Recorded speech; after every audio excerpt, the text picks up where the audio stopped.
अस्सलाम वालेकुम guys, welcome back to my channel AI planet.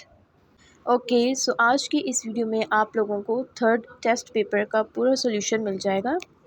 And जैसा कि आप लोगों को पता है कि 23 जुलाई संडे के दिन जो है 2 शिफ्ट्स में टेस्ट होना था। एक 6 पीएम वाली शिफ्ट थी और एक 9 पीएम वाली शिफ्ट थी। And just because of weather condition second shift वालों का जो टेस्ट था वो पोस्टपोन्ड हो चुका है। तो संडे के दिन जो है एक ही टेस्ट हुआ है फर्स्ट शिफ्ट वालों का, जिनकी टाइमिंग 6 पीएम थी।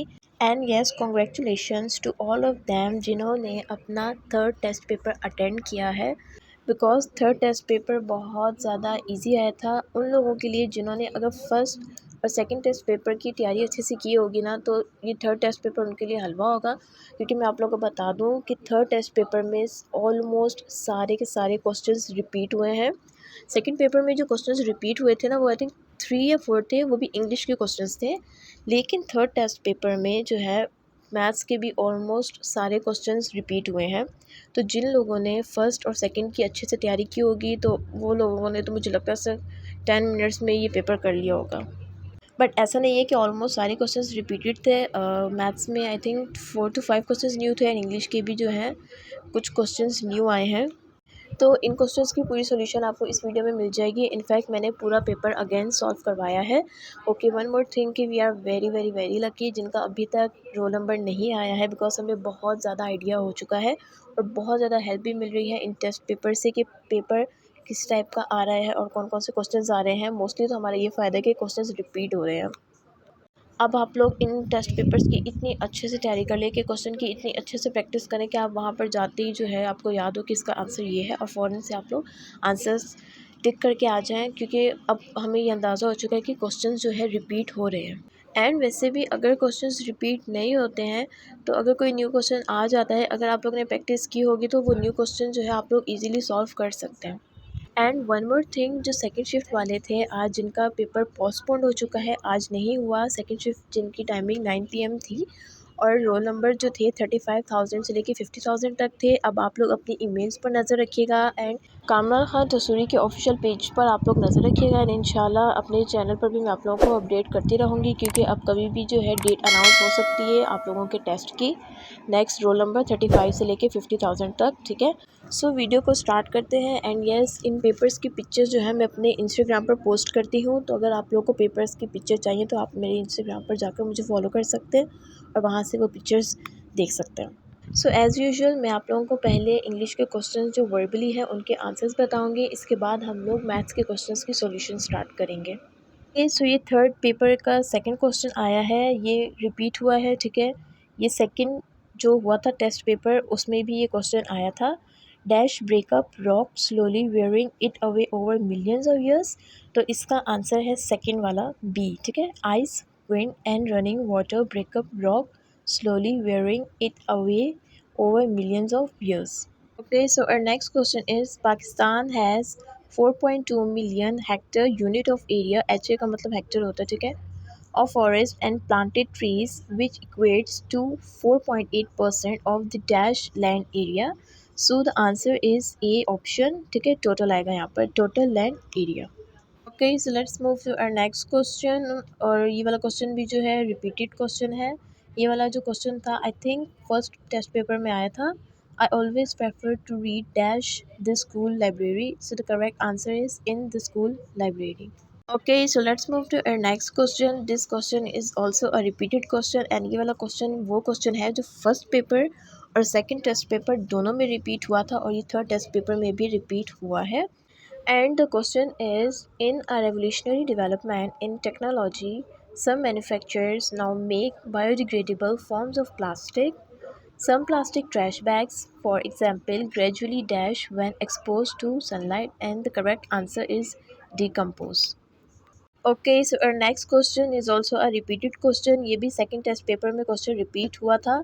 During the early period of ocean navigation, dash any need for sophisticated instruments and techniques.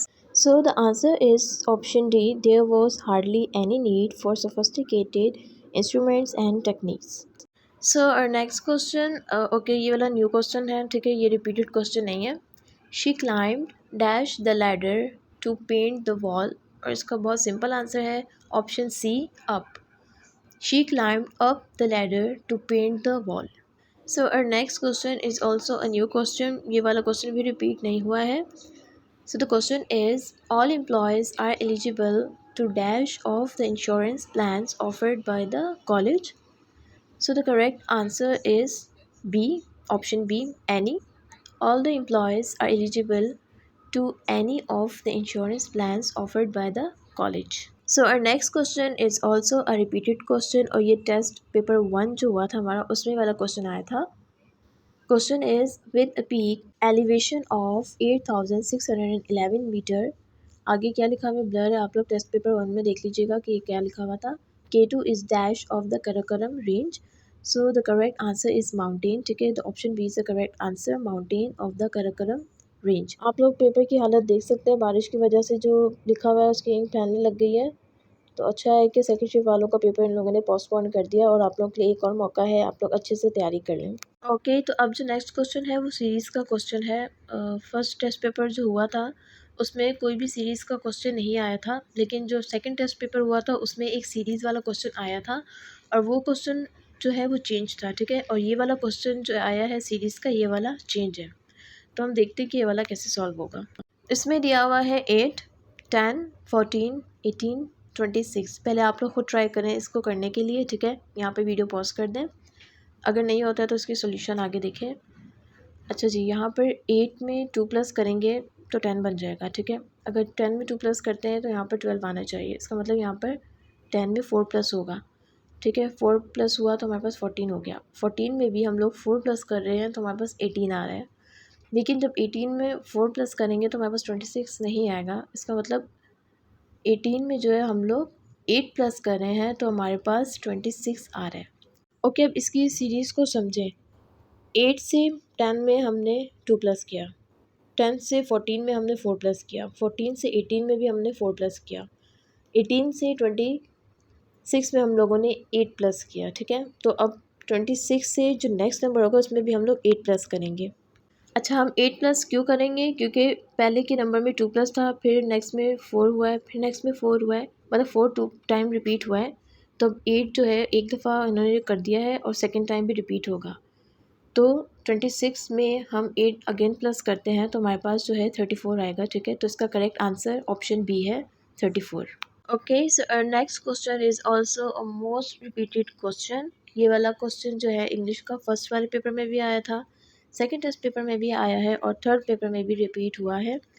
ये एक क्वेश्चन जो है एक पोएम का स्टैंजा है, आप लोग को दिया हुआ है. So the question is, because it arrives so early in the season before many other birds, the robin has been called the dash of spring, and the correct answer is option C, harbinger.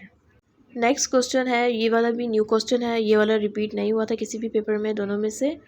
The question is, the Gwadar port of Pakistan is a warm water deep sea port dash at Gwadar in Balochistan at the apex of the Arabian Sea. So the correct answer is option B, situated. Deep sea port situated at the Gwadar in Balochistan. Okay, so this question is also a repeated question. I think ये paper 1 या 2 में से किसी एक में आप लोग देख लेना. Free parking is dash for all employees at the Governor House. So the correct answer is option D, available. Free parking is available for all the employees at the Governor House. Okay, our next question, ये भी new question है, ये repeated question नहीं है. Apollo 11 was the first space flight dash landed humans on the moon. So the correct answer is that Apollo 11 was the first space flight that landed humans on the moon.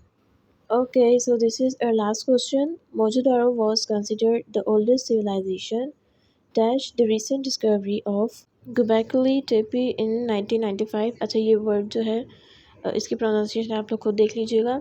Basically ये एक जगह है Turkey में. ठीक है, जो discover हुई थी 1995 में. इस जगह के डिस्कवर होने से पहले मोहनजोदाड़ो जो थी कंसिडर किया जाता था सबसे oldest civilisation. And the correct answer is until option C.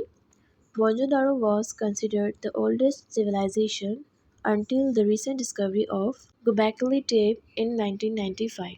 Okay, 2 question रह गए हैं, वो मुझसे मिस आउट हो गए थे. ठीक है, इनमें से ये क्वेश्चन जो है ये भी रिपीटेड क्वेश्चन है, ये आई थिंक सेकंड पेपर में रिपीट हुआ था.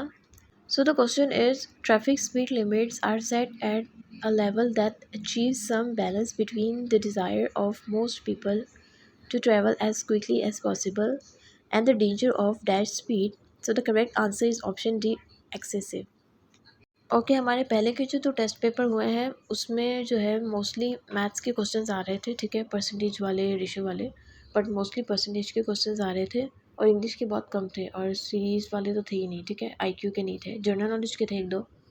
बट जो थर्ड पेपर है इसमें इंग्लिश के ज़्यादा क्वेश्चंस हैं एज़ कम्पेयर टू मैथ्स, ठीक है, मैथ्स के ऑलमोस्ट 11 क्वेश्चंस हैं, बाकी जितने भी क्वेश्चंस हैं वो इंग्लिश के क्वेश्चंस हैं, तो थर्ड पेपर में इंग्लिश के क्वेश्चन ज़्यादा हैं। ओके, सो ये वाला हमारा लास्ट क्वेश्चन है।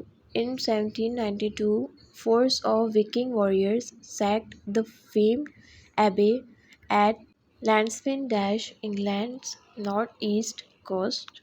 ओके, इसका करेक्ट आंसर है ऑप्शन सी, इन, ठीक है, Lindisfarne in England's north east coast. अच्छा, बेसिकली ये एक हिस्ट्री है लैंड्सफिन के बारे में, ठीक है, इसमें कह रहे हैं कि विकिंग वॉरियर्स जो थे, फोर्स ऑफ विकिंग वॉरियर्स जो थे, ठीक है, इन्होंने तबाह किया था ये लैंड्सफिन, ये एक इंग्लैंड में सिचुएटेड है। इसकी एक प्रॉपर हिस्ट्री है, अगर आप लोग सर्च करना चाहते हैं तो गूगल पे सर्च कर लीजिएगा, बिकॉज अब मैं अगर बताने बैठ गई तो ये वीडियो ऑलरेडी बहुत ज़्यादा लंबी हो चुकी है। ओके, सो ये आज के हमारे थर्ड टेस्ट पेपर के इंग्लिश के वर्बल क्वेश्चंस थे, ठीक है। अब हम अपने मैथ्स के क्वेश्चंस के सॉल्यूशन स्टार्ट करते हैं। एंड यस, अगर अभी तक आप लोगों ने मेरे चैनल को सब्सक्राइब नहीं किया तो प्लीज़ मेरे चैनल को जल्दी से सब्सक्राइब कर लें एंड इस वीडियो को लाइक भी कर दीजिए, because today I am not feeling well but still I made this video just for you guys. तो अब हम अपने मैथ्स के क्वेश्चंस के सॉल्यूशन स्टार्ट करते हैं। अस्सलाम वालेकुम guys, welcome back to the another video. तो आज हम लोग जो है वो मैथ्स के क्वेश्चंस को सॉल्व करेंगे जो कि टेस्ट 3 में आए हैं, ठीक है। अगर आप लोग नोटिस करेंगे इसमें मोस्टली सवाल, इनफैक्ट आई वुड से कि सिर्फ 2 इसमें न्यू सवाल हैं, बाकी सारे के सारे क्वेश्चंस इसके अंदर रिपीट हैं। रिपीट कौन से टेस्ट, फर्स्ट टेस्ट से, यानी कि जो फर्स्ट टेस्ट हुआ था उससे रिपीट है, या तो जो सेकेंड टेस्ट हुआ है उसमें से कुछ रिपीट है, ठीक। इट मीन्स कि अब 90% चांसेस ये हैं कि आप लोगों के पास रिपीटेड क्वेश्चन आए, ठीक है। तो ये क्या है, ये आप लोगों के लिए एक फ़ायदा हो जाएगा। तो कि आपने इस वीडियो को एंड तक देखना है, हर एक सवाल को आपने समझना है ठीक से, ठीक है। इवन आई विल प्रेफर कि आप जो इससे पहले की 2 वीडियोज़ हैं वो भी देखें, बहुत सारे सवाल इसमें से रिपीट भी होंगे, ठीक है, वो भी आप देखें, समझें आंसर्स को अच्छे से, ठीक है। अगर आपके पास आता भी सवाल है तो आप ऑन द स्पॉट, इनफैक्ट आपको सॉल्यूशन भी करने की ज़रूरत नहीं पड़ेगी, अगर आपने समझा होगा कि हाँ, आपके दिमाग में एक चीज़ रह जाएगी कि हमारे पास ये इसका आंसर था, तो ये आपके पास बहुत जो है वो टाइम जो है वो आपके पास बच जाएगा, ठीक है। आप बहुत अच्छे से इसको सॉल्व भी कर सकते हो, ज़्यादा % चांसेस हैं, क्योंकि बहुत सारे लोग कह रहे थे कि बहुत बड़े बड़े मेथड्स हैं इसमें सॉल्व करने के। तो मैं यही आप लोगों को सजेस्ट करूँगी कि इन सवालों को आप अच्छे से देखें जो ये टेस्ट में आने, बिकॉज मोस्टली इसमें से रिपीट हो रहे हैं, ठीक है। तो आज मैथ्स के फर्स्ट ऐसा हुआ है कि फर्स्ट टाइम में कि बहुत सारे रिपीट हुए हैं। तो आइए हम सॉल्व करते हैं। इसमें आप देखेंगे तो अभी जो हम फर्स्ट करें वो भी हमारे पास रिपीट है, ठीक है। तो अगर आपको समझ भी आई है तो आप एक बार वापस देख लें ताकि आपके पास एक रिवीजन हो जाएगी, ठीक है। अच्छा, अब सबसे पहले सवाल अगर आप लोग देखें क्या है हमारे पास कि if A is equal to sum of B and C, which of the following is equal to the difference of B and C, ठीक है। ये आपने पहले किया हुआ है।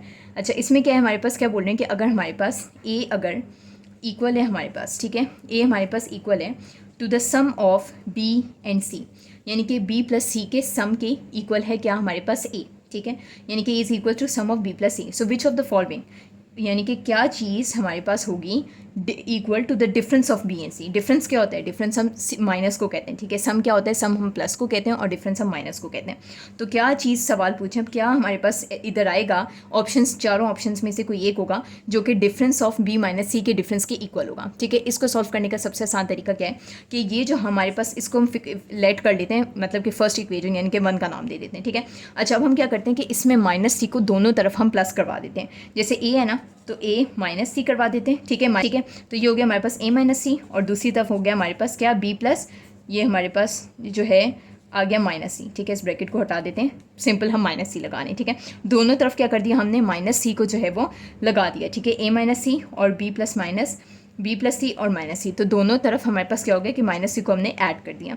अच्छा, अब हम क्या करेंगे, ए माइनस सी को हम एज इट इज़ लिखते हैं, ठीक है। हम ट्राई करेंगे कि अब जो हमारे पास लेफ्ट की तरफ है, ठीक है, सॉरी, अब जो हमारे पास राइट की तरफ है वो क्या है, वो हमारे पास बी माइनस सी आई, क्यों, क्योंकि यही हमने मालूम करना है, ठीक है। यानी कि क्या चीज़ हमारे पास इसकी इक्वल आएगी। तो हम क्या करते हैं, बी माइनस सी को सबसे पहले ही मूव में हम इसको बी माइनस सी कर देते हैं, ठीक है। अब क्या बचा इधर, प्लस सी बचा, तो हम इसे इक्वल के बाद शिफ्ट कर देते हैं, ठीक है, ठीक है। हम इक्वल के बाद शिफ्ट कर देंगे, क्यों, क्यों? बिकॉज हमें इसका डिफरेंस जो है बी माइनस सी का डिफरेंस का वो चाहिए, तो हम इसी को एज इट इज़ बनाते हैं B minus C.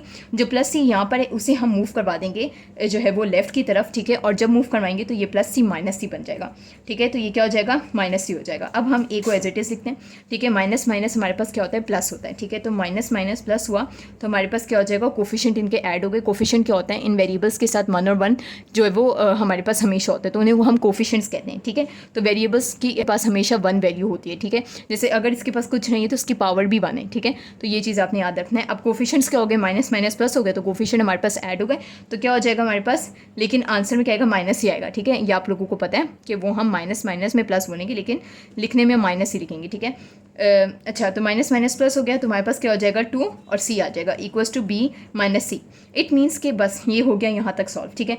It means के हमारे पास जो बी माइनस सी यानी कि बी और सी का जो डिफरेंस है उसके हमारे पास ये आया है, ठीक है, a माइनस 2 सी आया है। तो क्या बोला था कि which of the following is equal to the difference of B and C? So this is the equal, so this a minus 2 C is equal to the difference of b minus C. तो अगर आप लोग option देखें, पहला option क्या है? a minus B minus C, तो ये तो नहीं है सही। बी ऑप्शन देखें a माइनस बी प्लस सी, तो इट मीन्स ये भी सही नहीं है, ठीक है। सी ऑप्शन देखें a माइनस सी है, ये भी ठीक नहीं है। डी अगर आप लोग देखें तो a माइनस 2 सी आ गया है, तो इट मीन्स कि हमारे पास b माइनस सी जो है इसका जो डिफरेंस है वो हमारे पास a माइनस 2 जो a माइनस 2 सी वो इसके इक्वल है, ठीक है। तो ये सवाल ऐसा था कि हमने माइनस सी दोनों को तरफ यानी दोनों तरफ हमने लगा देना है, ठीक है, माइनस सी को दोनों तरफ लगाना है, ठीक है। उसके बाद हम क्योंकि डिफरेंस बी माइनस सी मालूम करते हैं तो उसको हम सेपरेट कर लेंगे। आप लोगों को पता है जो चीज़ आप फाइंड करते हैं उसको आप इक्वल के एक जगह पे कर दो, ठीक है। तो फिर हमारे पास क्या बचा? प्लस सी, यहाँ पे प्लस था, इधर शिफ्ट कर देंगे तो माइनस में चला जाएगा, ठीक है, माइनस माइनस हो गया प्लस, ये हो जाएगा हमारे पास minus 2 C.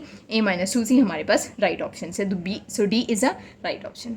So I hope so you get this one, ठीक है। ये हमारे पास जो फर्स्ट पेपर हुआ था ना उसमें से उसका एक सवाल ये था, ठीक है। अच्छा, अब हम चलते हैं दूसरे सवाल की तरफ। क्या है हमारे पास? Sadiq purchase a plot for ₹8,000. He sells the plot to Abid at a profit of 20%. Abid in return sells that plot to Arif at a loss of 20%. The plot cost Arif, ठीक है। अब हमारे पास सवाल क्या था कि सादिक ने परचेज किया प्लॉट को कितने रुपीस का? 8,000 का, ठीक है। फिर अच्छा, उसने इतने का अगर खुद परचेज़ किया है तो अब वो आगे सेल कर दिया उसने आबिद को कितने मुनाफे के साथ? प्रॉफिट क्या कहते हैं? मुनाफा, ठीक है। तो 20% प्रॉफिट उसने उसमें खुद लिया, ठीक है। अगर उसने आगे सेल किया है तो 20% प्रॉफिट उसने अपने उस प्लॉट में से लिया है।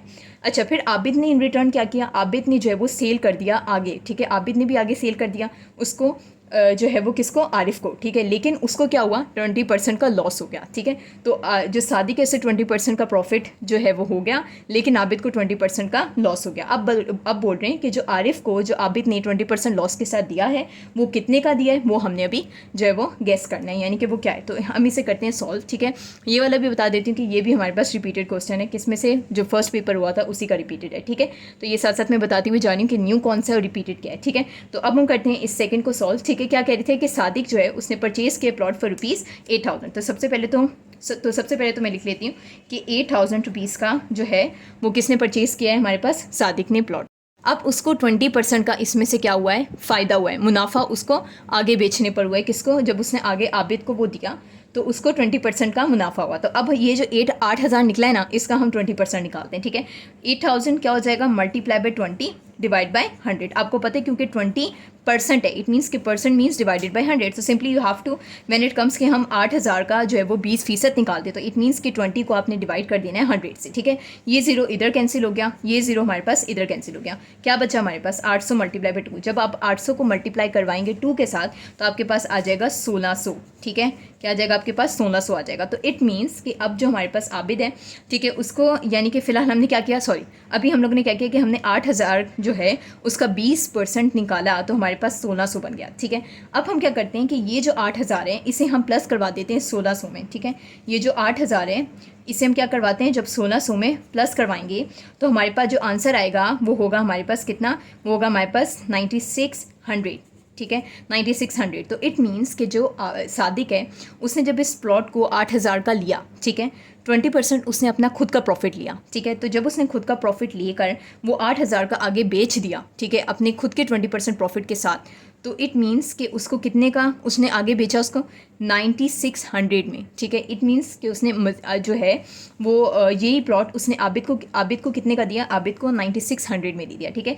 तो जब आप 8000 का 20% निकालेंगे, 20% यानी कि आप 20% इसका निकालेंगे तो आ जाएगा 1600, ठीक है। अब इसी 1600 को जो आया है, अगर आप इसकी ओरिजिनल प्राइस से अगेन प्लस कर दें जितने का उसने प्लॉट खरीदा था, तो आपके पास उसका फ़ायदा आ जाएगा कि उसने अब जो है वो आगे कितने का जो है वो लिया है, ठीक है, सॉरी आगे कितने का दिया है। तो उसको खुद का जो है वो इट मीन्स कितने का फ़ायदा हो गया कि अगर उसने 8000 में एक प्लॉट लिया तो 9600 अब उसको उसके मिल गए, ठीक है, 20% प्रॉफिट, ठीक है। तो इट मीन्स कि ये आपने इसका जो है वो सबसे पहले 20% निकालना था, ठीक है। अब तो ये तो हो गया हमारे पास क्या कि सादिक ने, ये हो गया अभी कि सादिक को इतने का परसेंट क्या हो गया, इतने परसेंट का उसको फ़ायदा हो गया, ठीक है। यानी कि अब 9600 में उसने किसको दे दिया, आबिद को, ठीक है। अब आबिद ने क्या किया, इसी के साथ उसने इसको आगे दे दिया, इसी प्लॉट को, ठीक है, किसको दे दिया, आरिफ को दे दिया, लेकिन 20% लॉस के साथ। तो अब हम क्या करते हैं, इस 9600 को जो उसने आरिफ को दिया, इतने का आरिफ को पड़ा, सॉरी आबिद को इतने का पड़ा, तो अब हम क्या करते हैं, इसका हम 20% निकालते हैं सबसे पहले, ठीक है। फिर लॉस हम बाद में निकालेंगे। अगेन जैसे हमने इसका 20% निकाला था, तो अब हम क्या करते हैं, 9600 का निकालते हैं हम लोग 20%, ठीक है। 9600 मल्टीप्लाई बाय 20 डिवाइड बाय 100, वही सेम तरीका है, ये ज़ीरो इधर कैंसिल, ये ज़ीरो इधर कैंसिल, ठीक है। तो जब हमारे पास 962 से मल्टीप्लाई होगा तो हमारे पास आ जाएगा कितना, 1920, यानी कि 1920, ठीक है। तो ये हमारे पास आ गया कि 1920 का जो है अब क्या हमारे पास है ये, ठीक है। यानी कि जब हमने इस प्राइस का, ओरिजिनल प्राइस का हमने जब प्रॉफिट निकाला 20%, तो हमारे पास ये आ गया, यानी कि अभी हमने प्रॉफिट ही निकाला, सॉरी 20% निकाला, तो ये आ गया। अब हम क्या करते हैं कि वैसे ही जैसे हमने ओरिजिनल प्राइस में प्लस किया था तो हमारे पास ये बना था, अब हम माइनस करेंगे। माइनस क्यों करेंगे, क्यों, बिकॉज अभी जो है वो आबिद जो है वो उसे 20 यानी कि उससे 20% का लॉस हुआ है, तो आप पहले उसका 20% निकालें, लॉस करने के लिए हम माइनस करते हैं। तो हमारे पास क्या है, 9600, 9600 माइनस किसके साथ होगा, ये प्राइस जो अभी आपने निकाली है, ठीक है। तो जब आप लोग इसको माइनस करेंगे तो आपके पास आ जाएगा 7680, ठीक है। इट मीन्स कि आबिद ने अगर वो प्लॉट कितने का दिया था, कितने का ख़रीदा है, 1900 यानी कि 9600 में ख़रीदा है, तो उसने आगे कितने का दे दिया, 7680 का आगे दे दिया, किसको जो है वो यानी कि आबिद ने किसको दे दिया, आरिफ को दे दिया, ठीक है। तो इट मीन्स कि इसको क्या हो गया, जो अगर ख़रीदे इतने का और दिया इतने का, तो इट मीन्स कि 20% का उसके पास लॉस हो गया, ठीक है।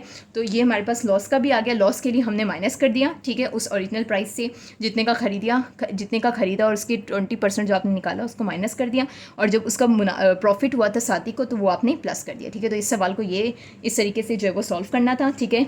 तो इसका जो राइट ऑप्शन है वो डी है, विच इज़ 7680, ठीक है। तो इसे आप पहले जब गौर से समझें तो ये भी बहुत आसान है, ठीक है। Hope so you get this one, ठीक है। आप जो है वो सवाल को एक बार अच्छे से समझ लिया करें ताकि आप लोगों को सॉल्यूशन को समझने में आसानी हो, ठीक है। तो चलें अब हम सॉल्व करते हैं नेक्स्ट वाला, ठीक है। क्या सवाल है हमारे पास, in an examination 52% of the candidates failed in English, 42% of failed in maths, ठीक है। यानी कि 52% of in an examination 52% of the candidates fail in English, 42% of fail in mathematics and 17% fail in both. Find the percentage of those who passed in both the subjects, ठीक है। ये सवाल हमारे पास क्या है, ये भी सवाल उसी फर्स्ट वाले का रिपीटेड है, ठीक है। अगेन बतानी हूँ रिपीटेड सवाल है, ठीक है। तो गौर से समझें, मे भी आपके पास चांसेस है आपके पास भी रिपीटेड आ जाए, तो इनको गौर से आप समझें और ऑप्शंस को अच्छे से देखें, ठीक है। थर्ड क्या है हमारे पास, इसको सॉल्व करते हैं हम, ठीक है। क्या है हमारे पास कि इन एन एग्जामिनेशन, ठीक है, हमारे पास क्या है कि जो हमारे पास 52% कौन है, 52% वो हैं जो कि हमारे पास कितने में, किस में पास हुए हैं, ठीक है, कैंडिडेट्स, सॉरी वो हैं जो फेल हुए हैं हमारे पास इंग्लिश में, ठीक है। अच्छा, जो 42% हैं वो हमारे पास 52% है, ठीक है। 42% वो हैं जो कि फेल हुए हैं मैथ्स में, ठीक है।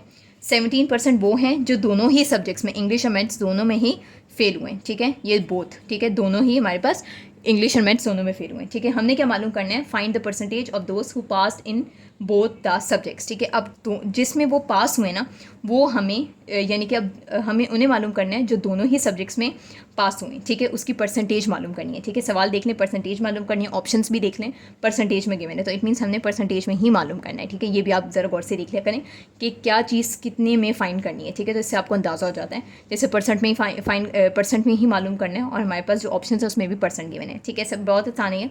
सबसे पहले तो अगर आप लोग नोटिस करें तो इंग्लिश, मैथ्स और बोथ तीनों ही हमारे पास फेल कैटेगरीज हैं, ठीक है। हम क्या करते हैं, 52 को प्लस करवा देते हैं 42 से, ठीक है, और माइनस हम करवा देते हैं 17 से। माइनस क्यों करवाया 17 से? क्यों? बिकॉज ये वो हैं जो दोनों में ही फेल हुए हैं, ठीक है, ये वो हैं जो दोनों में फेल हुए हैं, ठीक है। फीसद परसेंट का जो ये साइन है, सिंबल है, ये आपने सबके साथ लगा देना है, ठीक है। तो ये परसेंट का साइन मैंने तीनों के साथ लगा दिया, ठीक है। अब हम क्या करते हैं, बिकॉज तीनों परसेंटेज में ही गिवन है।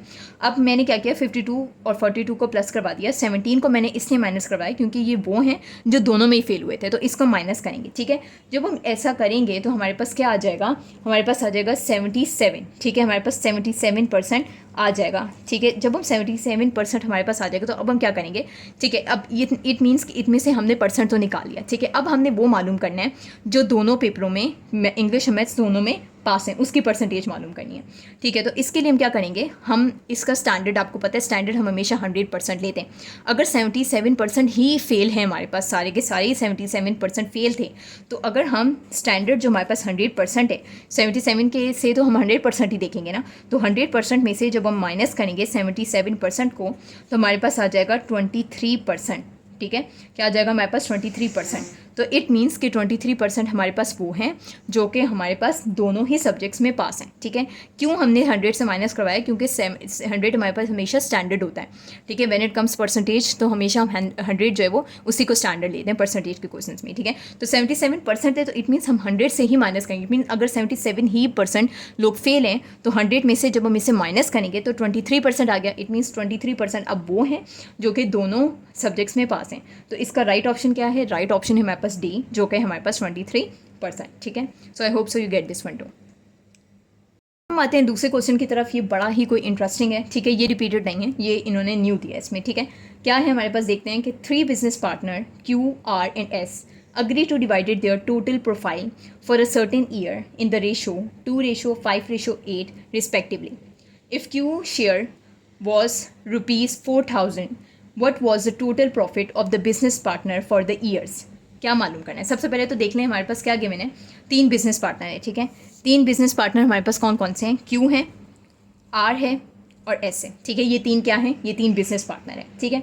अच्छा, अब ये जो तीनों बिजनेस पार्टनर हैं, इन्होंने क्या किया कि इन्होंने अग्री हो गए, इस बात पे मुत्तफिक हो गए, to divide their total profile for a certain year, कि एक सर्टेन ईयर के लिए, वो ईयर तो नहीं बताया बट इन्होंने एक सर्टेन ईयर बताया कि इतने ईयर्स में इन्होंने क्या किया कि ये चीज़ अग्री कर ली कि हम अपनी प्रोफाइल को डिवाइड कर लेते हैं, ठीक है।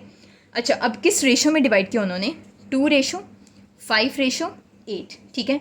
ये रिस्पेक्टिवली भी आगे लिखा हुआ है, 2:5:8 रिस्पेक्टिवली। जब भी आपके पास रिस्पेक्टिवली का वर्ड आ जाए ना, इसका मतलब ये होता है कि जो चीज़ पहला है उसको उसी का फर्स्ट होगा। जैसे फॉर एग्जाम्पल मैं एग्जाम्पल देती हूँ, QRS, ठीक है, QRS है और फिर रिस्पेक्टिवली था, तो इट मीन्स कि इन्होंने जो 2:5:8 रेशो दिया है, 2:Q का हुआ, 5:R का हुआ, 8:S का हुआ, ठीक है। तो इससे हम कहते हैं कि एक रिस्पेक्टिव वे में तीनों जा रहे हैं, ठीक है। तो इससे हम रिस्पेक्टिवली का जब भी वर्ड आ जाए तो यही इसका होता है कि 2:5:8, 2 Q का है, 5R का है, 8 जो है वो S का है, ठीक है। ये जो तीनों पार्टनर्स हैं इनके ये हमारे पास रेशोज़ हैं फिलहाल, ठीक है। अच्छा, क्या फिर कह रहे हैं कि अगर जो Q का शेयर है, यानी कि जो Q का शेयर है वो कितना है, वो है हमारे पास 4,000। Q का शेयर कितना आ गया, 4,000, ठीक है। क्या मालूम करना है, now what was the total profit of the business partner for the years. अब उन्हें क्या प्रॉफिट हुआ है वो आपने इसको मालूम करना है, ठीक है। हम क्या करते हैं, हम सबसे पहले Q से स्टार्ट करते हैं, ठीक है।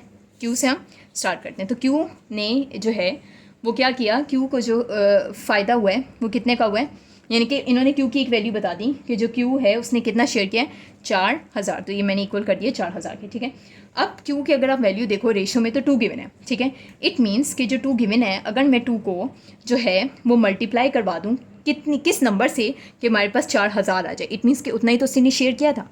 Q के साथ क्या गिवन है, Q की वैल्यू 2 गिवन है, R की 5 है, S की 8 है, Q की जो 2 गिवन है ना, तो अब आपने गेस करना है कि हमने जो है वो ऐसा क्या 2 के साथ मल्टीप्लाई किया जिसके बाद हमारे पास मल्टीप्लाई करने से 4,000 आ जाए जो उसने आगे शेयरिंग की है।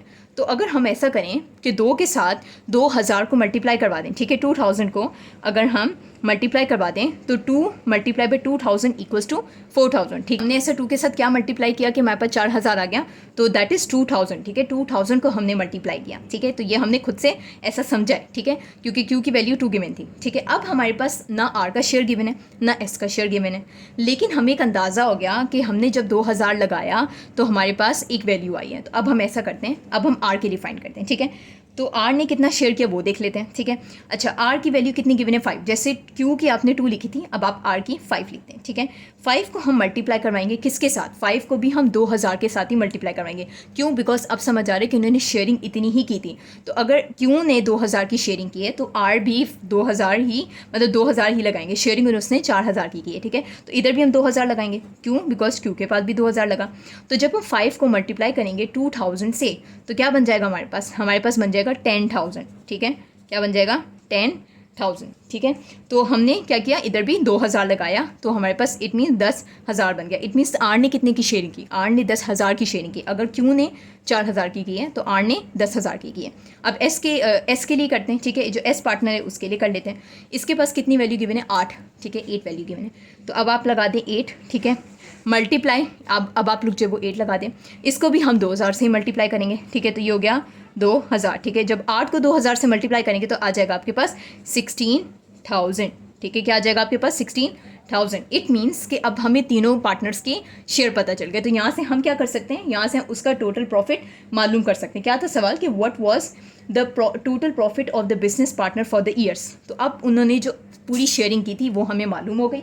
तो अब हम क्या करते हैं, यहाँ से हम लोग टोटल प्रॉफिट निकाल सकते हैं, ठीक है। कैसे निकालेंगे? वैल्यूज शेयरिंग की पता चल गई। अगर हम इन सबको प्लस कर दें, ठीक है, आर की क्यू की कितनी है 4000, ठीक है, प्लस विथ आर की कितनी है 10,000, ठीक है, और एस की कितनी है 16,000, ठीक है। जब आप इन तीनों को प्लस करेंगे तो आपके पास आ जाएगा 30,000, ठीक है। क्या आ जाएगा आपके पास? 30,000,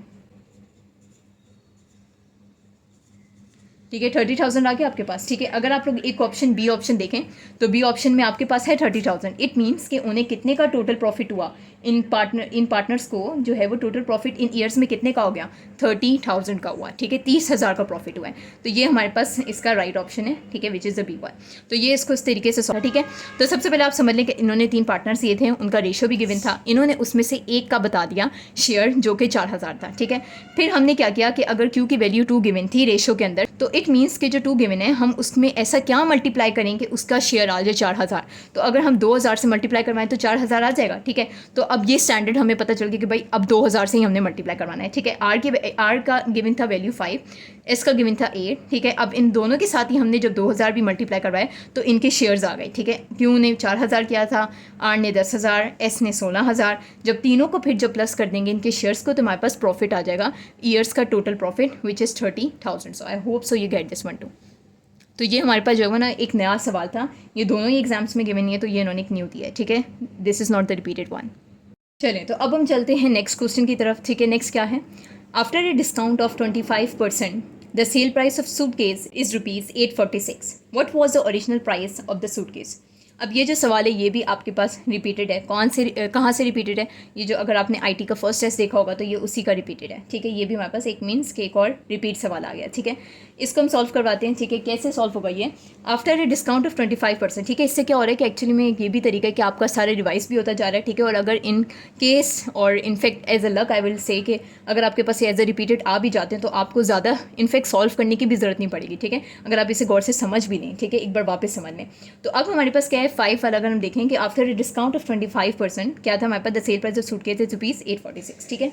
what was the original price of the suitcase. It means कि हमने ओरिजिनल प्राइस मालूम करनी है किसकी, सूटकेस की, ठीक है। क्या है हमारे पास 25% डिस्काउंट मिला है, ठीक है।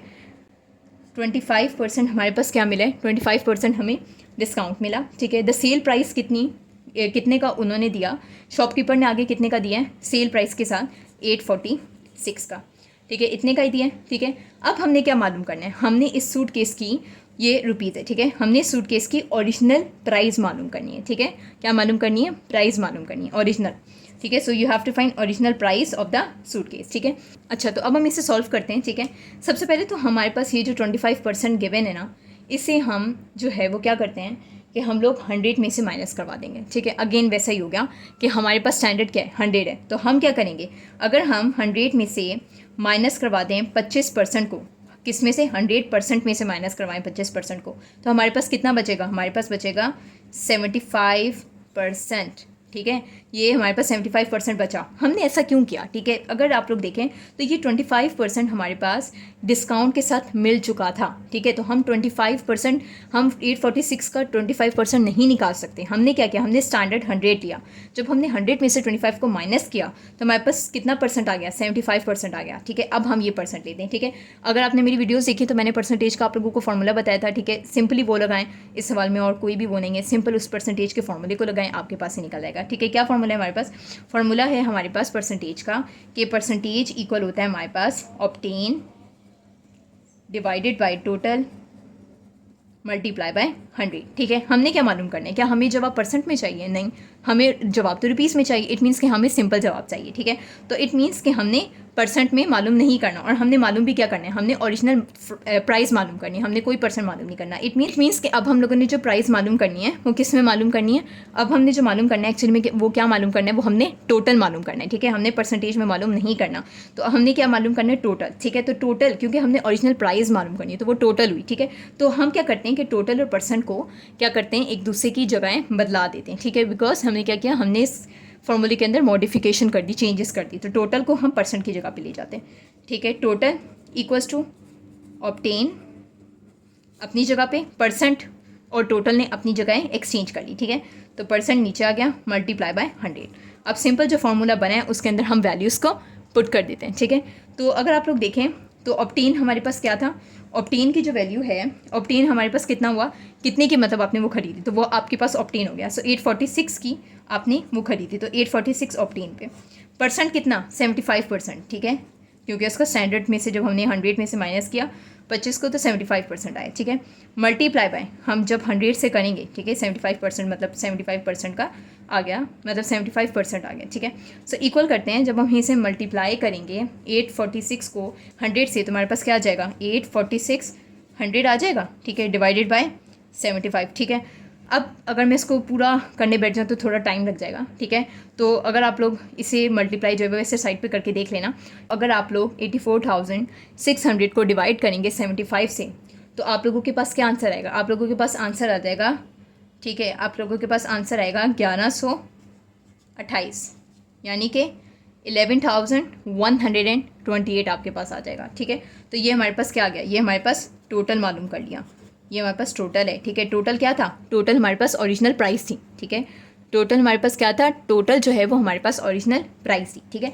तो हमने मतलब कि सूटकेस की ओरिजिनल प्राइस मालूम कर ली, जो कि 1128 थी, ठीक है। तो अगर आप लोग ऑप्शन देखें, कौन सा ऑप्शन आप लोगों के पास राइट है, ठीक है। So the option A is right. इसे सॉल्व करना था, अगेन ये भी हमारे पास रिपीटेड ही था जैसा मैंने बताया है। तो ठीक है, हमने क्या करना था कि जो 25% है इसका हमने स्टैंडर्ड में से जब हम माइनस करेंगे, ठीक है, बिकॉज अगर आप 846 का 25% वापस से नहीं निकाल सकते, क्योंकि उन्होंने आपको इतने का डिस्काउंट के साथ दिया है, ठीक है। तो उसको स्टैंडर्ड में से जब आप माइनस करेंगे तो आपके पास 75% आएगा, उस पर आप फॉर्मूला लगाएं, ठीक है। अगर आपको नई फॉर्मूले का समझ आता है तो आप मेरी परसेंटेज की जो है वो फॉर्मूले वाली, जिसमें मैंने आपको पूरे परसेंटेज के वर्ड प्रॉब्लम्स करवाएं, आप वो वाली वीडियो देख लें, ठीक है। तो आपको इस जो है वो ये परसेंटेज पे फॉर्मूला लगाना भी समझ आ जाएगा, ठीक है। तो इसको सिंपली बस आपने वैल्यूज़ को पुट करें, जब वैल्यूज़ को पुट करेंगे तो आंसर आ जाएगा, ठीक है। अच्छा, अब हम करते हैं नेक्स्ट क्वेश्चन सॉल्व। अच्छा, तो अब हम करते हैं नेक्स्ट क्वेश्चन की तरफ। क्या है कि if 7x + 3y = 17 and 3x + 7y = 19, what is the average arithmetic mean of x and y in its simplest form of the fraction? अच्छा, ये जो सवाल है ना, ये सवाल अब आपके पास क्यों है, ठीक है। ये दोनों ही टेस्ट में रिपीट नहीं हुआ, तो this is a new question, तो इसे बड़ा गौर से देखें, ठीक है। क्या है आपके पास कि इन्होंने एक दो वैल्यूज़ बता दी, ठीक है। एक मीन्स एक इक्वल आ गया, तो इट मीन्स कि एक इक्वेजन इन्होंने आपको दो बता दी, ठीक है। क्या इक्वेजन है आपके पास, तो क्या इक्वेजन है आप लोगों के पास, इक्वेजन है 7x + 3y इक्वल है किसके, 17 के, ठीक है। सेकेंड इक्वेजन क्या बताई, 3x + जो 7y है वो इक्वल है 19 के। फिर कह रहे हैं कि what is the average arithmetic mean of x and y in its simplest form of the fraction, यानी कि अब वो एवरेज पूछ रहे हैं, ठीक है, किसका, x और y का, यानी कि x और y का आपने क्या बताना है, आपने एवरेज बताना है, ठीक है। किस में, और सिंपलेस्ट फॉर्म में किसकी, फ्रैक्शन की। तो आंसर किस में आएगा, फ्रैक्शन में आएगा। अगर आप ऑप्शंस की तरफ देखें तो चारों ही ऑप्शंस हमारे पास फ्रैक्शन में, तो एवरेज भी निकालना है और आंसर फ्रैक्शन में आना चाहिए, ठीक है। तो ये सवाल जो है वो न्यू है, तो इसे हम सॉल्व करते हैं, ठीक है।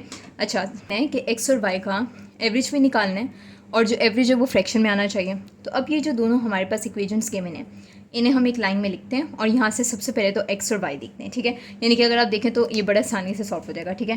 क्या करते हैं, 7x plus 3y equals to 70, यही है हमारे पास, ठीक है। पहली वैल्यू ये, तो हम क्या करते हैं, अब मतलब ये मैंने गेन यही लिख दिया, लेकिन अब आपने कैसे सॉल्व करना है, 7x प्लस 3y प्लस ये वाला, इस वैल्यू को इसको एक साथ लिख लें इक्वल के पहले, 3x प्लस 7y इक्वल्स के बाद इन दो वैल्यूज़ को लिख लें, ठीक है, 17 प्लस 19, ठीक है। तो हमने क्या किया, ज्वाइन कर दिया इन इक्वेशंस को 1 और 2 को, ठीक है, इन दोनों को और इन दोनों को हमने ज्वाइन कर दिया, ठीक है।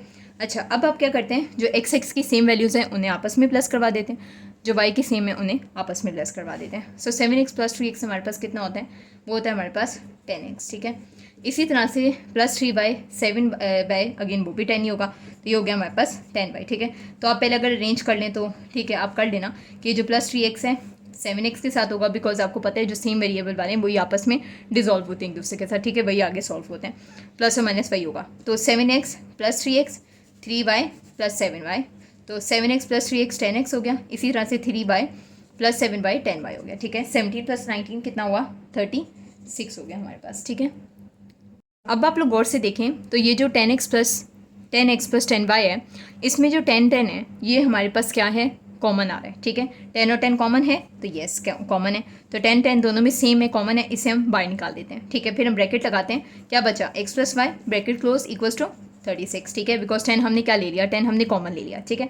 अच्छा, अब ये जो x प्लस वाई है, ठीक है, इन्होंने क्या बोला था, अब आप यहाँ पर देखें तो एवरेज की भी बात हुई थी कि आपका जो आपने फिर जो एवरेज निकालना है किसका, x और y का, और फिर जो उसका आंसर है वो सिंपलेस्ट फ्रैक्शन में आना चाहिए। अब हम एवरेज निकालते हैं, एवरेज आपको पता है ना क्या होता है, 2 होता है, ठीक है, एवरेज हमेशा क्या होता है, 2 होता है। तो हम क्या करते हैं, सबसे पहले तो एक्चुअली में हम क्या करते हैं कि ये जो 10 यहाँ पर मल्टीप्लाई हो रहा है इस इक्वेशन के साथ, उससे तो पहले हम 36 के यहाँ पर ले आते हैं, ठीक है, डिवाइड में, बिकॉज एक्स प्लस वाई को हम अब अलग कर देते हैं, ठीक है, एक्स प्लस वाई को अलग करें, ठीक है, बिकॉज आपको पता था जो चीज़ फाइंड करनी होती है उसे हमेशा इक्वल के बाद अलग कर दो, मतलब उससे, तो 36 10 इधर मल्टीप्लाई हो रहा है, नीचे आके क्या हो जाएगा, डिवाइड हो जाएगा। अब हम एवरेज करते हैं, एवरेज आपको पता है क्या होता है, एवरेज 2 होता है, ठीक है, एवरेज हमेशा डिवाइडेड बाई 2, तो एवरेज हमेशा 2 से डिवाइड होता है। बस क्या करते हैं, एक्स प्लस वाई के भी 2 से डिवाइड करवा देते हैं।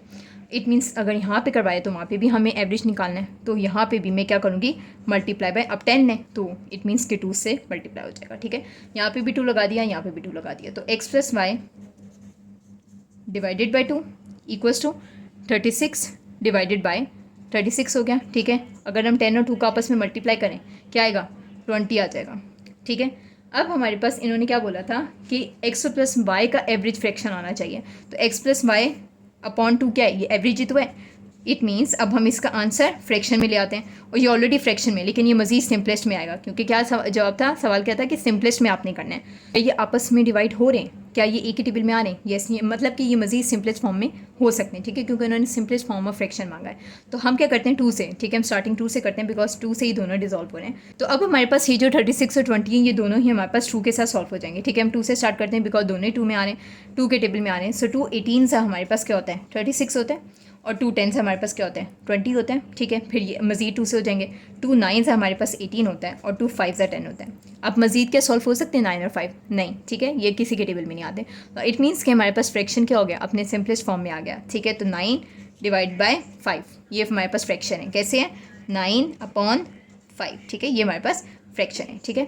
अच्छा, तो क्या था, सिंपल सवाल, हमारे पास 2 इक्वेशंस गिवन थी, दोनों इक्वेशंस को हमने क्या किया, आपस में मिलाया, जो x वाली वैल्यूज़ थी उन्हें आपस में प्लस करवाया, y वाली को आपस में करवाया, जो कॉमन था उससे निकाला। हमने फिर निकालना था एवरेज, क्योंकि उन्होंने बोला था कि एवरेज हमने एवरेज अर्थमेटिक मीन x और y का, तो इट मीन्स x और y को हम 2 से डिवाइड करेंगे, अगर एक तरफ 2 से करें तो दूसरी तरफ भी, तो दूसरी तरफ जो हमारे पास 10 है उसके साथ भी 2 लगाएंगे, सो 10 2 हो गया 20, ठीक है। तो इट मीन्स कि जो x प्लस वाई का जो एवरेज है उसका हमारे पास सिंपलेस्ट फॉर्म निकालना, तो इट मीन्स इसको अब हम मजीद यानी कि इसको एक जगह रहने देते हैं, और 36 मल्टीप्लाई जो डिवाइड बाई 20 आ गया, ये अपनी मजीद सिंपलेस्ट फॉर्म ऑफ फ्रैक्शन में हुआ, तो 9/5 आ गया, ठीक है। अगर आप ऑप्शन में देखें तो कौन सा ऑप्शन करेक्ट है, ए ऑप्शन जो है हमारे पास 9 divide by 5। So I hope so you get this one, ठीक है। तो ये न्यू है क्वेश्चन, इसको आप गौर से समझें, देखें, बहुत ही आसान है, ठीक है। तो अब हम चलते हैं नेक्स्ट क्वेश्चन की तरफ, ठीक है। जो नेक्स्ट क्वेश्चन है हमारे पास, वो भी हमारे पास रिपीटेड है, ठीक है, जो आपका फर्स्ट IT का टेस्ट हुआ था उसका रिपीटेड है, ठीक है, ये भी। सो क्या है, for a word value of x S, ठीक है, 8 की पावर 2x माइनस 4 माइनस 16 की पावर x, ठीक है। तो इसमें मैंने आप लोगों को ये बड़ा ही डिटेल से सवाल समझाया था, अगेन समझा देती हूँ, ठीक है। क्या है हमारे पास सवाल, ठीक है, हमारे पास x की वैल्यू हम लोगों ने मालूम करनी है। तो हमने क्या मालूम करना है, हम लोगों ने x की वैल्यू को हमने मालूम करना है। क्या गिवन है हमारे पास गिवन है 8 की पावर क्या गिवन है 2x माइनस 4, ठीक है। 8 माइनस 16 की पावर क्या गिवन है x है। तो सबसे पहले अब आप क्या कर लें, 8 और 16 इसमें इन क्वेश्चंस को सॉल्व करने के लिए क्या करना होता है कि हम इसकी सिंपलेस्ट जो है, यानी कि हम जो है इसे सिंपलेस्ट फॉर्म में पहले ही चेंज करते हैं। इसका मतलब ये हो गया कि हम इसका परफेक्ट स्क्वेयर्स बनाते हैं। परफेक्ट स्क्वेयर बन रहा है तो वो बनाएं, परफेक्ट क्यूब बन रहा है तो वो बनाएं, या तो अगर 4 के बाद भी हो जाए मल्टीप्लाई, ठीक है, तो वो भी करें, ठीक है। मतलब कि हमारा मेन मकसद क्या होता है कि इसको उसकी सिंपलेस्ट फॉर्म में लाएं, ठीक है, ये हमारा मेन मकसद है। 8 गिवन है, 16 गिवन है, ठीक है। इसको सॉल्व करने का ये तरीका है कि ये 8 और 16 की पावर्स गिवन है। 8 की पावर क्या है 2x माइनस 4 है, 16 की पावर क्या है 16 की पावर x है। तो यहाँ पर हमारे पास जो 8 और 16 है ना, इसे हम क्या करते हैं कि इसे हम ऐसा सिंपलेस्ट फॉर्म में कन्वर्ट करते हैं और दो वैल्यूज़ को सेम ले आते हैं। इनको हम बेस कहते हैं, ठीक है। ऊपर पावर्स गिवन है, ये 2 और 16 क्या है, ये हमारे पास बेस वैल्यूज़ हैं। जब हमारे पास ये दोनों बेस वैल्यूज सेम हो गई तो इट मीन्स इनको हम इग्नोर कर देंगे और फिर हम पावर्स को फाइंड करेंगे, ठीक है। तो ये इस क्वेश्चंस को सॉल्व करने का तरीका होता है कि जब भी आप लोगों के पास x की वैल्यू आप लोगों ने फाइंड करनी है, भी आप लोगों ने जो है वो x की वैल्यू को फाइंड करना है, तो इसके लिए पावर्स को, मतलब x की वैल्यू अगर आप देखें तो वो पावर्स में गिवन है, ठीक है, पावर के पास है। तो इसको मालूम करने के लिए हम बेस फॉर्म को सेम करेंगे, ठीक है। अभी समझ नहीं आ रहा होगा तो हम पहले से सॉल्व कर लेते हैं। 8 हमारे पास है, 8 को उसकी सिंपलेस्ट फॉर्म में अगर हम कन्वर्ट करना चाहें तो अगर आप देखें तो अगर हम 2 multiply by 2 multiply by 2, it means कि अगर हम 2 को 3 बार मल्टीप्लाई करें तो क्या हमारे पास 8 आ जाएगा। येस आ जाएगा बिल्कुल, ठीक है, because 2 2 4 and then 4 2 8। It means कि 8 उसकी सिंपलेट फॉर्म में कन्वर्ट हो गया। कैसे, जब हमने 2 को 3 बार मल्टीप्लाई करें, मीन्स 8 का परफेक्ट क्यूब निकल चुका है, ठीक है हमारे पास। अब हम 16 को देखते हैं, ठीक है। अगेन क्योंकि हमने बेस फॉर्म सेम रखनी है तो इट मीन्स इसको भी 2 के साथ ही लेके चलते हैं। सो 2 multiply by 2 multiply by 2 multiply by 2, it means कि अगर हम 2 को 4 बार मल्टीप्लाई करवा दें, कैसे, 2 2 4 4 2 8 एंड देन 8 2 16 आ गया 16 हमारे पास। इट मीन्स कि जब हम 2 को 4 बार करेंगे तो 16 आ जाएगा। अब 16 और 8 दोनों ही सेम अपनी बेस फॉर्म में चेंज हो गए, ठीक है, सॉरी सिंपलेस्ट फॉर्म में चेंज हो गए और दोनों ही की बेस सेम आ गई। कैसे, 8 को अगर मतलब 2 को 3 बार करें तो 8 बनता है, ठीक है। तो ये ब्रैकेट लगाएं, 2 लगाएं, बिकॉज अब 2 को कितनी बार करने से 3 बनता है, और सॉरी 2 को कितनी बार करने तो 8 बनता है 3 बार, ठीक है। तो 3 लिखते हैं। फिर इसके साथ और भी पावर गिवन है, अगर आपने 3 पावर दिए तो पावर और भी गिवन है विच इज़ 2x माइनस 4, तो 2x माइनस 4 भी लिखते हैं, ठीक है। माइनस आ गया 16 को कितनी बार करने से आता है हमारे पास, ठीक है, 2 यानी कि 2 को कितनी बार करने से 16 आता है 4 टाइम्स, ठीक है। तो 2 लिखें अगेन, ठीक है, 4 टाइम्स करने से आ रहा है तो 4 आ गई पावर, लेकिन 16 के पास x भी पावर है तो आप इसको भी लगा दें, ठीक है। बेस फॉर्म सेम हो गई, 2 भी सेम 2 भी सेम, इसको हम कर देते हैं इग्नोर। हम चलते हैं सीधा पावर्स की तरफ जिसमें से हम x मालूम करेंगे। क्या है हमारे पास 3 ब्रैकेट 2x माइनस 4 इक्वल क्या है 4x के, ठीक है, इक्वल क्या है 4x है। तो 3 2 6 होता है, तो so 3 2 6 x minus 3 4 12 equals to 4x, ठीक है।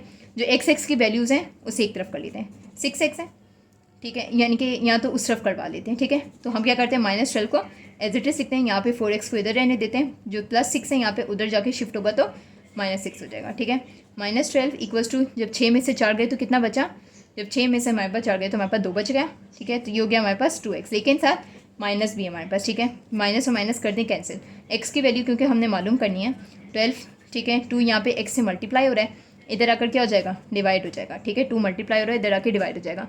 सो 2 1 2 2 6 12, x की वैल्यू क्या आ गई 2 6 12, तो x की वैल्यू हमारे पास ये 6 है, ठीक है। सो x की वैल्यू हमारे पास 6 आ चुकी है, ठीक है। तो इट मीन्स कि x की वैल्यू 6 है। तो अगर आप लोग ऑप्शंस में देखें तो option B is the correct one which is 6। तो सिंपल आप देख लें कि इसको उसके सिंपलेस्ट फॉर्म में बदलना था, बेस फॉर्म सेम करनी थी, जब सेम हो जाए इग्नोर कर दो, सीधा वहाँ से पावर्स को मालूम करो, पावर्स में जो वैल्यू फाइंड करनी है वेरिएबल की वो मालूम करो। जैसे x फाइंड करना था तो x फाइंड कर लिया, ठीक है। अच्छा अब हम चलते हैं नेक्स्ट की तरफ। तो अब हम करते हैं नेक्स्ट वाला सॉल्व। जो नेक्स्ट वाला है वो भी हमारे पास रिपीटेड है, ठीक है। जो फर्स्ट पेपर सॉल्व किया था उसी का रिपीटेड है। सवाल क्या है, a man drive for 5 hour at an average rate of 40 mph, he develops some motor problem and return to its original starting point, ठीक है, and return to its original starting point in 10 hours. What was his average rate on return trip? It means कि एक man है, ठीक है, उसने drive किया कितना 5 आवर्स तक ड्राइव किया, ठीक है। तो इसको हम क्या करते हैं, साथ साथ मैं एक्सप्लेन भी कर लेती हूँ आपको, ठीक है। एक मैन ने जिसने ड्राइव किया, फॉर एग्जांपल एक मैन ने जिसने ड्राइव किया 5 आवर्स तक, ठीक है, यानी कि 5 घंटों तक, ठीक है। किस रेट पे किया, किस स्पीड मीन्स किस रेट पे किया, वो था हमारे पास 40 एम यानी कि 40 MPH, ठीक है, इस रेट पे उसने किया। अब हमारे पास क्या है, he develop some motor problem on return to its original, he develop some motor problem, ठीक है। अब क्या हुआ कि उसकी मोटर में कुछ प्रॉब्लम आ गई, तो वो रिटर्न हो गया अपनी ओरिजिनल स्टैंडिंग पॉइंट पे। इट मीन्स कि वो वापस रिटर्न आ गया अपनी उसी जगह से जहाँ से वो गया था। क्यों? बिकॉज उसकी मोटर में कुछ प्रॉब्लम आ गई है, ठीक है। तो ही रिटर्न्स बैक, ठीक है। रिटर्न में उसे कितना घंटा लगा, आने में 10 आवर्स लगे, ठीक है। इट मीन्स कि अगर जाने में उसी सेम जगह पे 5 घंटे लगे थे, तो आने में 10 घंटे क्यों लगे, बिकॉज अब मोटर में प्रॉब्लम है, तो अब 10 घंटे लगे। तो अब आपने क्या मालूम करना है, आपने मालूम करना है उस स्पीड को, अब वो यानी कि उस रेट को, अब किस रेट के साथ वो 10 घंटे में वापस आया, ठीक है। इसको सिंपल मालूम करने का क्या तरीका है, अगर आप 5 और 10 में देखें कि अगर पहले 5 घंटे लग रहे थे और अब 10 घंटे हैं, तो इनमें जो आपस का डिफरेंस है वो 5 का है, ठीक है। 5 और 10 में कितने का डिफरेंस है, 5 का है। इसी तरह से अगर पहला रेट 40 का था, तो अब जो होगा वो कितने का होगा, मस्ट बी 20 का। इट मीन्स कि अगर 40 रेट पहले था, तो अगर आप उसका भी हाफ कर दो तो कितना हो जाएगा, क्या 20 MPH हो जाएगा, ठीक है, 20 MPH बन जाएगा। सो येस, तो अब इट मीन्स कि रेट हमारे पास 20 MPH है, ठीक है। अगेन देख लें कि अगर पहले 5 आवर्स लग रहे थे, तो उसका 5% बढ़कर 10 आवर हो गया। इसी तरह से अगर हमारे पास रेट 40 है, तो अब कितना हो जाएगा, कम कर दें 20%, यानी कि अब आप उसमें 40 का इसको 2 से डिवाइड कर दो, तो क्या बन जाएगा, हमारे पास 20 आ जाएगा। तो इट मीन्स के दोनों में इतने का डिफरेंस है, ठीक है। तो अगर 40 MPH रेट पहले था, तो उसका हाफ % में कितना हो जाएगा, 20 MPH। तो ये बड़ा ही सिंपल सवाल था, ठीक है, इसमें बहुत ज़्यादा डीपली जाने की ज़रूरत नहीं थी। अगेन ये रिपीटेड ही था। तो इस 10 का जो आंसर है वो हमारे पास, यानी कि इस क्वेश्चन का जो आंसर है वो हमारे पास बी है, विच इज़ 20 MPH, ठीक है। तो ये रेट आया उसका। अब हम करते हैं लास्ट क्वेश्चन सॉल्व, ठीक है। ये वाला भी क्वेश्चन हमारे पास रिपीटेड है। फ्रॉम द फर्स्ट वन क्या है कि what is the area of a rectangle whose length is twice his width and whose perimeter is equal to that of a square whose area is 1, ठीक है। तो ये हमारे पास क्या है, again this is a repeated one, ठीक है। क्या है इसमें कि आपके पास क्या कह रहे हैं कि एक एरिया है रेक्टेंगल का, ठीक है, जिसकी जो लेंथ है वो ट्वाइस है उसके विड्थ के, ठीक है, और जिसका जो पैरामीटर है वो इक्वल है स्क्वायर के एरिया से जिसका एरिया 1 है, ठीक है। तो सिंपल क्या करते हैं, सबसे पहले तो हम रेक्टेंगल बना लेते हैं, ठीक है। अच्छा, तो सबसे पहले क्या करते हैं, हम सबसे पहले एक रेक्टेंगल बना लेते हैं, ठीक है। रेक्टेंगल हमारे पास ये है, ठीक है, मैंने रेक्टेंगल बना लिया, ठीक है। रेक्टेंगल ऐसे ही बनता है। रेक्टेंगल में अब क्या होता है कि हम सबसे पहले रेक्टेंगल का एरिया देख लेते हैं, कि क्योंकि हमने रेक्टेंगल का एरिया मालूम करना है, ठीक है। जो रेक्टेंगल का एरिया है वो हमारे पास इक्वल होता है किसके, लेंथ इंटू विड्थ के, ठीक है। अच्छा, ये हो गया एरिया। फिर इसका पैरामीटर देख लेते हैं कि पैरामीटर रेक्टेंगल का कैसा होता है। तो पैरामीटर, तो फिर हम मालूम कर लेते हैं पैरामीटर। तो पैरामीटर हमारे पास इक्वल होता है, पैरामीटर क्या होता है पहले वो बता देती हूँ। जब हमारे पास सारी साइड्स का जो सम है ना वो पैरामीटर होता है। So parameter equal to all, यानी कि सम ऑफ ऑल साइड्स, ठीक है। सम ऑफ ऑल साइड्स हमारे पास क्या कहलाता है, सम ऑफ ऑल साइड, उसे हम पैरामीटर कहते हैं, ठीक है। तो सम ऑफ ऑल साइड्स क्या हुई, अगर ये एक रेक्टेंगल था, इसकी ये विड्थ है, ठीक है, ये वाली विड्थ होती है, और ये दो क्या है, ये रेक्टेंगल की दोनों हमारे पास लेंथ है, ठीक है। अगर ये दोनों विड्थ है तो ये दोनों क्या है, ये लेंथ है हमारे पास। तो सम ऑफ ऑल साइड्स क्या हुआ पैरामीटर का, एल, सारी साइड्स को मिला दें, प्लस एल, ठीक है, प्लस डब्ल्यू, क्या हो गया हमारे पास सम। ये हमारे पास पैरामीटर है इस रेक्टेंगल का, और एरिया हो गया हमारे पास एल इंटू विड्थ। और ये हमने इससे सॉल्व भी मतलब ये भी कर दिया कि ये दो विड्थ है और ये दो लेंथ है, ठीक है। मतलब ये दो सेम होती हैं, ये दो सेम होती हैं, तो ये विड्थ हो गया, वो लेंथ हो गया, ठीक है। अब हम स्क्वायर पे बात करते हैं, ठीक है। क्यों, इन्होंने क्या बोला कि इस रेक्टेंगल का जो पैरामीटर होगा ना वो स्क्वायर की एरिया की इक्वल है। तो हमारे पास स्क्वायर क्या होता है, स्क्वायर ये होता है हमारे पास, ठीक है। स्क्वायर वो होता है जिसकी चारों साइड्स इक्वल होती हैं, ठीक है। अगर तो इन्होंने हमें इसका जो अब स्क्वायर का सबसे पहले तो एरिया देखते हैं ना, एरिया क्या है हमारे पास, एरिया अगेन स्क्वायर जो है वो स्क्वायर का होता है एल इंटू विड्थ, ठीक है। और इसका जो है हमारे पास क्या है, ठीक है, इन्होंने बता दिया कि जो एरिया का स्क्वायर का जो एरिया है वो 1 है, मीन्स एरिया 1 है, ठीक है। इट मीन्स कि हमारे पास अगर ये स्क्वायर है और ये हमारे पास उसकी विड्थ है और ये लेंथ है, तो अगर 1 है, और क्योंकि हमारे पास स्क्वायर की चारों साइड ही सेम होती हैं, तो इट मीन्स चारों साइड 1 हुई, ये भी 1, ये भी 1, ये भी 1 और ये भी 1, ठीक है। चारों साइड्स क्योंकि स्क्वायर की सेम होती हैं, तो अगर इसका एरिया 1 है तो इट मीन्स कि इसका पैरामीटर भी जो है वो मतलब सारी साइड सेम हो गई, ठीक है। तो इसका पैरामीटर अगर देखें, पैरामीटर निकालना चाहें, पैरामीटर क्या है, सम ऑफ ऑल साइड, तो 1 प्लस 1 प्लस 1 प्लस 1, क्या हो गया, 4 बन गया। चारों साइड्स को प्लस कर दो, 1 प्लस 1 प्लस 1, तो ये हो गया हमारे पास 4, ठीक है। और यहाँ इससे पहले आप लिखना चाहें एल प्लस, फिर एल प्लस डब्ल्यू जैसे ये था, तो अगर आप वैल्यूज़ क्योंकि आपको पता है तो आप डायरेक्ट डाल दो, 4 आ गया, ठीक है। अच्छा तो अगर आप लोग देखें तो हमने क्या कर दिया, स्क्वायर का पैरामीटर डाल दिया, सम ऑफ ऑल साइड जो कि हमारे पास आ गया 4। अच्छा अब सवाल में एक और चीज़ गिवन थी, उन्होंने हमें एक और इन्फॉर्मेशन दी, वो क्या थी कि हुज लेंथ, अगर देखें तो क्या था कि what is the area of a rectangle whose length is twice his width, ठीक है। यानी कि ये हुआ, इन्होंने ये इन्फॉर्मेशन दी है कि हमारे पास जो एरिया है, यानी कि एरिया जो है रेक्टेंगल का, उसकी जो लेंथ है वो हमारे पास ट्वाइस ऑफ विथ है। ट्वाइस क्या होता है, ट्वाइस हम 2 को कहते हैं, थ्राइस किसको कहते हैं, थ्राइस 3 को कहते हैं, ठीक है। तो ट्वाइस बोला है तो ट्वाइस मीन्स 2, तो length is twice of with, ठीक है। तो 2 विथ, ठीक है, L इक्वल्स टू 2W, ठीक है। ये इन्होंने हमें एक इन्फॉर्मेशन देना चाहिए, तो इसे हमने लिख लिया। इसे हम फर्स्ट इक्वेशन बोल देते हैं, ठीक है। और सेकंड इक्वेशन हम इसी रेक्टेंगल के पैरामीटर को लगा लेते हैं, which is L plus W which is all sides, ठीक है, सम। अगर आप इसका फिर स्क्वायर का पैरामीटर देखें तो क्या आ गया था, 4 आ गया था, तो इसको हम इक्वल कर देते हैं 4 के, बिकॉज इसका पैरामीटर क्या आ गया, 4 आ गया। तो इन सब साइड्स का सम इक्वल कर दिया हमने स्क्वायर के सारे सम के, जो कि 4 था, ठीक है। ये हमारे पास इक्वेशन का नाम दे दें इसको सेकंड, ठीक है, इसको हम सेकंड इक्वेशन का नाम दे देते हैं, ठीक है। अब हम क्या करते हैं कि इस L और L की वैल्यू अगर आप देखें तो फर्स्ट इक्वेशन में गिवन है विच इज़ 2W, तो इस L की वैल्यू 2W, इस L की वैल्यू भी 2W, ठीक है। ये W एज इट इज़, ये W एज इट इज़, ठीक है, विच इज़ विद और 4 एज इट इज़, ठीक है। 2 + 2 हमारे पास क्या होता है, 4 होता है। 1 और 1 इनके साथ क्या है, 1 और 1 ही कोफिशिएंट है ना, एज आई टोल्ड यू कि वेरिएबल्स के पास कोफिशिएंट होता है, तो 1 + 1 क्या हो गया, 2W, ठीक है, 4 एज इट इज़। 4 + 2 4 5 6, ठीक है, तो ये हो गया हमारे पास 6 विद 4, ठीक है, क्योंकि हमने विद मालूम, इससे यहाँ से हम विद मालूम कर लेंगे, ठीक है। विद इक्वल्स टू 4 है, यहाँ पे 6 मल्टीप्लाई हो रहा है, इधर डिवाइड हो जाएगा, ठीक है। 2 2 = 4, 2 3 = 6, तो विद कितनी आ गई, विद आ गई हमारे पास 2/3, ठीक है। विद हमारे पास कितनी आ गई, 2/3 आ गई। अब यहाँ से हम लोग अगर हमने विद मालूम कर ली तो इट मीन्स क्या हम लेंथ भी मालूम कर सकते हैं, हाँ, बहुत आसानी से, ठीक है। यहाँ पे क्या फर्स्ट इक्वेशन गिवन थी L = 2W, तो अगर इस L = 2W में विद डालें तो हमारे पास लेंथ भी मालूम हो जाएगी, ठीक है। तो लेंथ तो ऑलरेडी इक्वल के बाहर है, तो इसे हम ऐसे ही रहने देते हैं, 2 × विद कितनी है हमारे पास, ठीक है, 2/3, 2 2 = 4 /3, तो लेंथ हमारे पास कितनी आ गई, लेंथ आ गई हमारे पास 4 /3, विद भी आ गई, लेंथ भी आ गई। अब क्या मालूम करना था हमें, क्योंकि हम लोगों ने पैरामीटर जो है वो तो हमने मालूम कर लिया, ठीक है। क्या इन्होंने बोला था कि whose parameter is equal to that of a square whose area is 1, तो वो तो हमने देख लिया, ठीक है। अब हमने मालूम क्या करना है, हमने विद भी निकाल ली, हमने लेंथ भी निकाल लिया, क्या अब यहाँ से हम रेक्टेंगल का एरिया मालूम कर सकते हैं। क्या है रेक्टेंगल का एरिया, वो है हमारे पास L × विथ, तो विथ भी निकल गई, लेंथ भी निकल गया, तो यहाँ से हम सिंपल एरिया का फॉर्मूला डालते हैं, दोनों वैल्यूज़ डालते हैं, तो हमारे पास क्या आ जाएगा, हमारे पास एरिया आ जाएगा रेक्टेंगल का। अच्छा तो हमारे पास क्या आ गई, यहाँ पर लेंथ भी आ गई, ठीक है। इस पेज पे हम सॉल्व करते हैं, मज़ीद जगह नहीं थी, तो L हमारे पास कितना आ गया, लेंथ 4 /3, विद हमारे पास कितनी थी, विद आई हमारे पास 2/3, ठीक है। एरिया का, रेक्टेंगल के एरिया का फॉर्मूला मैंने आपको बताया था ना, एरिया का फॉर्मूला क्या है हमारे पास, रेक्टेंगल के एरिया का फॉर्मूला है हमारे पास लेंथ × विथ, तो लेंथ हमें पता है कितनी आ गई, 4 /3 multiply as it is, width की वैल्यू क्या है 2 /3, ठीक है। 4 2 करें तो 4 2 क्या होता है, 8 होता है, 3 3 क्या होता है, 9 होता है, तो हमारे पास 8/9 आ गया। इट मीन्स कि हमारे पास जो रेक्टेंगल है उसका एरिया क्या है, उसका जो एरिया है वो 8 /9 है। तो अगर आप ऑप्शंस में देखें तो कौन सा ऑप्शन करेक्ट है, option C is correct which is 8 /9, ठीक है।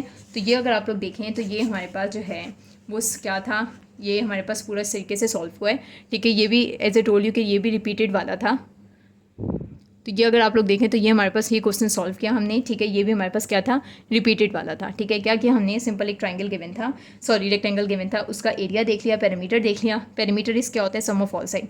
स्क्वायर देखा, स्क्वायर का उन्होंने क्योंकि एरिया बता दिया 1, क्योंकि स्क्वायर की सारी साइड सेम होती हैं, तो इट मीन्स कि अगर एरिया बने तो इट मीन्स सारी साइड्स बने, तो एरिया तो हमें ऑलरेडी बता दिया था यहाँ से। पैरामीटर जो है वो हमारे पास क्या है, हमने इन सारी साइड्स का पैरामीटर निकाल दिया 4। फिर उन्होंने सवाल में बोला था कि जो हमारे पास रेक्टेंगल है उसका जो पैरामीटर है that is equal to that of a square whose area is 1, तो इस मीन्स के जो पैरामीटर है, जो रेक्टेंगल का पैरामीटर है वो क्या है, वो स्क्वायर के पैरामीटर के इक्वल है। तो हमने क्या किया, एक इक्वेशन हमने उस नॉलेज से बना दी जिसमें उन्होंने बोला था कि इसका जो लेंथ है that is twice of with, वो हमारे पास फर्स्ट इक्वेशन है। सेकंड क्या की कि हमने ये जो पैरामीटर है रेक्टेंगल का जो पैरामीटर है वो क्या है, स्क्वायर के पैरामीटर के इक्वल है। ये बोला कि हमारे पास यानी कि whose perimeter is equal to that of a square. ठीक है, हमारे पास स्क्वायर का पेरीमीटर 4 निकला, हमने पूरी वैल्यू लगाई इसकी, ठीक है, इसके पेरीमीटर को इक्वल कर दिया 4 के।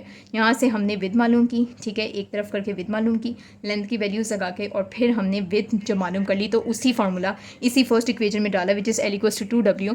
यहाँ से हमने क्या मालूम कर लिया, लेंथ भी मालूम कर ली।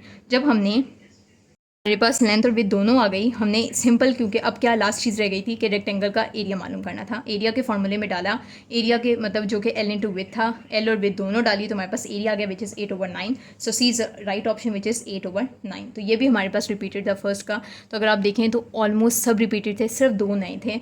तो मैं आप लोगों को यही सजेस्ट करूँगी, इन्हें गौर से देखें, इन्हें समझें, और भी जो है वो जो पेपर में आए थे उन सवालात के ऑप्शंस को देखें। ना कहने कि टाइम आपके पास बचत हो जाए टाइम की भी, ठीक है, और आप थोड़ा सा इंग्लिश पोर्शन को भी थोड़ा सा ज़्यादा टाइम दें, या अगर कोई न्यू सवाल आ जाए तो उस पर थोड़ा सा टाइम लगाने के लिए मैं यही आपको सजेस्ट करूँगी कि इनको अच्छे से देखें, ठीक है, क्योंकि चांसेस हैं कि आपके पास भी रिपीट हो जाए। तो आई होप सो कि ये आपको सारे ही सवाल समझ आएँ, ठीक है, इन्हें गौर से समझें।